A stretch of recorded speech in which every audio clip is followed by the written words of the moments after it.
Dear students, today we are going to discuss about domestic violence.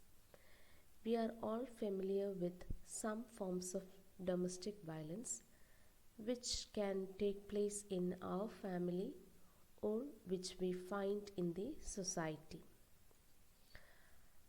First, let us see the definition of domestic violence. Domestic violence is defined as a pattern of abusive behavior by one of the partners against another in an intimate relationship such as marriage, dating, family, or cohabitation. Domestic violence is a pattern of abusive behavior.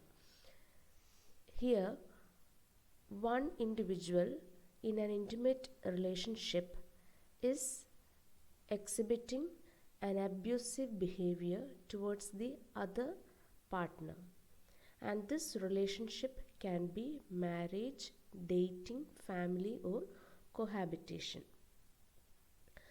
And domestic violence is defined as the inflicting of physical injury by one family member or household member on another, and a repeated or habitual pattern of such behavior.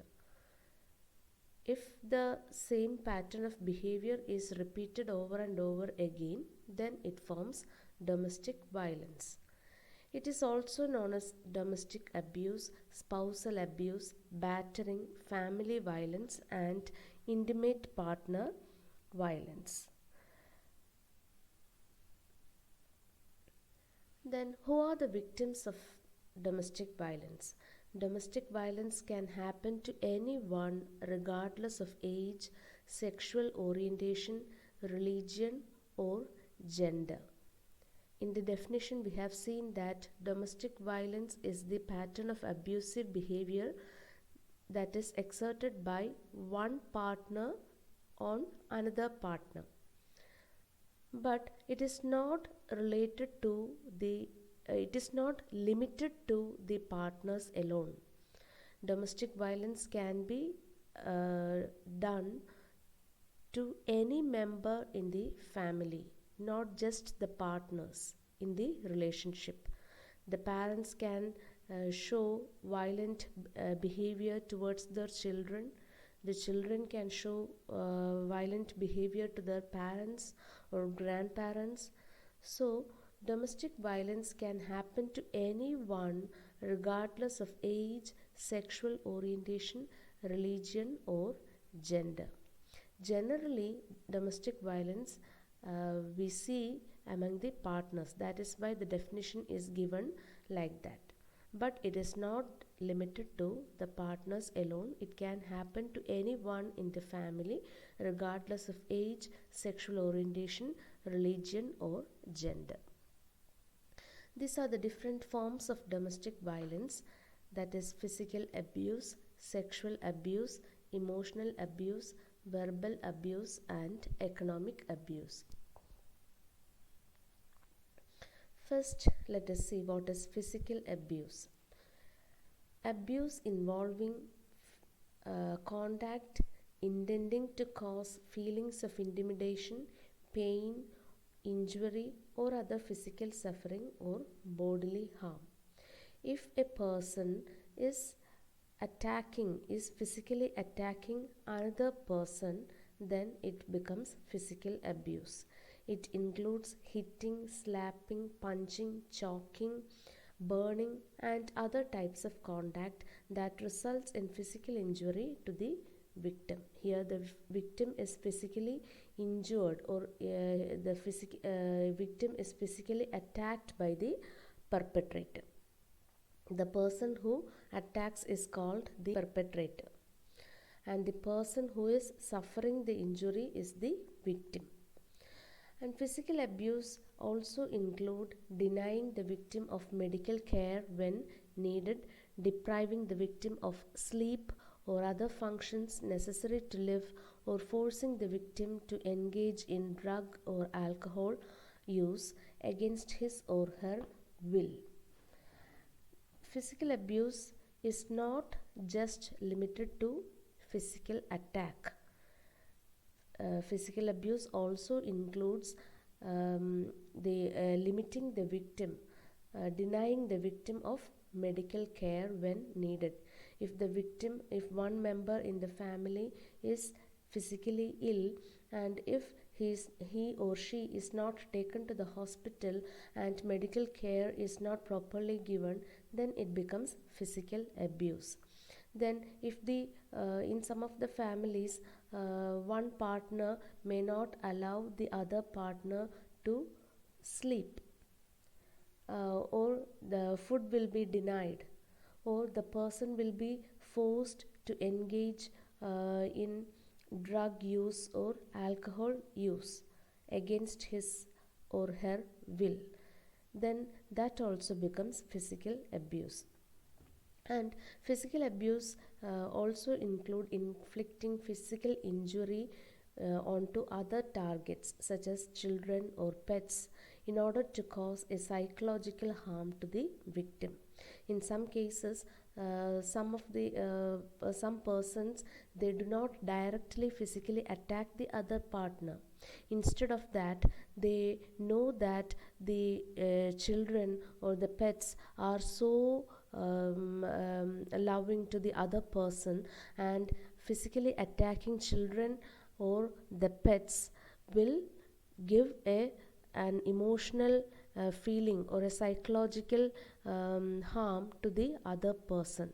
Knowing that this perpetrator will physically attack the children or pets, and this action is intended to cause a psychological harm to the victim, so this also becomes physical abuse. Next is sexual abuse. Sexual abuse is any situation in which force or threat is used to obtain participation in unwanted sexual activity.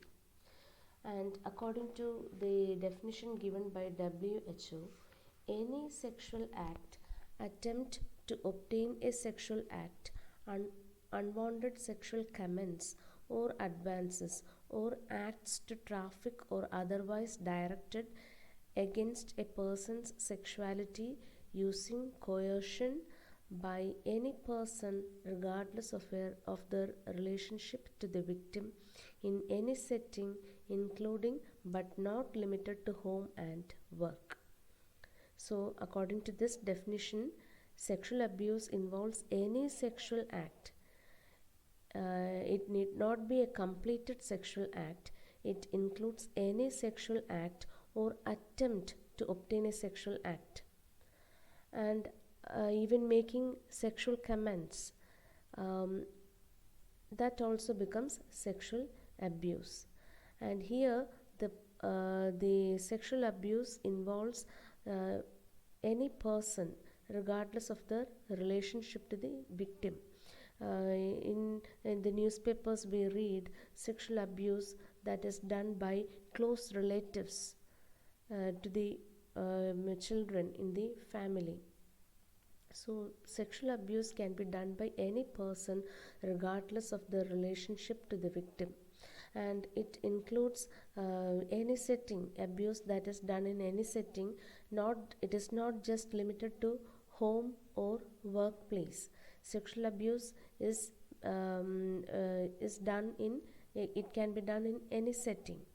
Then marital rape or spousal rape is a form of sexual abuse, and here if the sexual relationship between the persons in the marital relationship, if it is against the will of one partner, then it becomes spousal rape or marital rape. Here the one partner is the perpetrator and the other partner and the spouse is the victim. And sexual abuse can be done against sexual abuse includes abuse that is done against spouse, children or vulnerable adults in the family. Here attempted or completed sexual act involving a person who is unable to understand the nature or condition of the act, unable to decline participation, or unable to communicate unwillingness to engage in the sexual act. Here the person, sometimes the children in the family, they are not aware of what is being done to them. If a person do a sexual act, the children are not aware what is being done to them, and because of this no, because of this lack of knowledge, they are not able to express their unwillingness.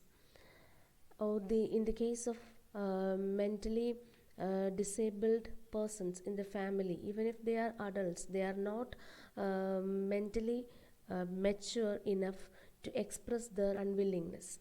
Children are unable to communicate. Sometimes the person may be deaf or dumb, and they are not able to express their unwillingness, and the perpetrator will make use of this weaknesses of the victims, and they will indulge in sexual activity. Then emotional abuse. It is also called psychological abuse or mental abuse, and it includes humiliating the victim privately or publicly. And here the perpetrator is deliberately doing something to make the victim feel diminished or embarrassed, isolating the victim from friends and family, or blackmailing the victim. Here the perpetrator may sometimes blame the victim unnecessarily in front of others, so that the person will feel very much diminished or embarrassed. He will lose his self-esteem, and he will remain isolated from the friends and the family.